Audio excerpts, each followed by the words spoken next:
My desi girl, my desi girl. Not your desi girl.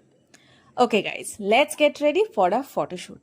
অনেক দিন ধরে ভাবছিলাম যে একটা ফটোশ্যুট করব, তো ফাইনালি একটা ডেট ফিক্স হয়েছে, সেটা হচ্ছে আজকে। আর সেটার জন্যই কিন্তু আমি এখানে রেডি হচ্ছি।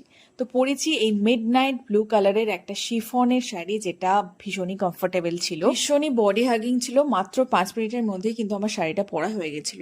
তো শাড়িটা ছিল হচ্ছে জয়শ্রীদের কালেকশন। নেক্সট এবার আসি মেকআপে। যেহেতু ব্লু শাড়ি পরেছিলাম তাই ব্লু কাজল তো মাস্ট। একটা পাতলা করে লাইনার পরেছিলাম আর মাস্কারা দিয়ে আমার আই লুকটাকে কমপ্লিট করেছিলাম। আর ঠোঁটে আমি একটা ম্যাজেন্টা কালারের লিপ লাইনার দিয়ে ড্র করেছিলাম, একটা নিউড কালারের লিপস্টিক পরেছিলাম। কম্বোটা কিন্তু দারুণ লাগছিল দেখতে। এবারে আসি জুয়েলারির কথায়। তো এখানে দেখো আমি কিছু অ্যান্টি টার্নিশ জুয়েলারি পরছি, সেটা ইয়াররিংস হোক, সেটা দেখো একটা নেকলেস পরছি। আর এই যে পেন্ডেন্টটা ছিল, এটার একটা বিশেষত্ব ছিল, এটা কিন্তু গোল গোল করে ঘুরছে, যেটা আমার ভীষণ ভালো লেগেছিল। তারপর আমি একটা রিংও পরে নিয়েছিলাম। আর এই যে সমস্ত কালেকশন তোমরা দেখছো, এগুলো সব রিয়াদির কালেকশন। তো দুটো পেজ কি আমি কিন্তু আমার ভিডিওর ক্যাপশনে মেনশন করে দেবো, তোমরা চেক আউট করতে একদম ভুলো না।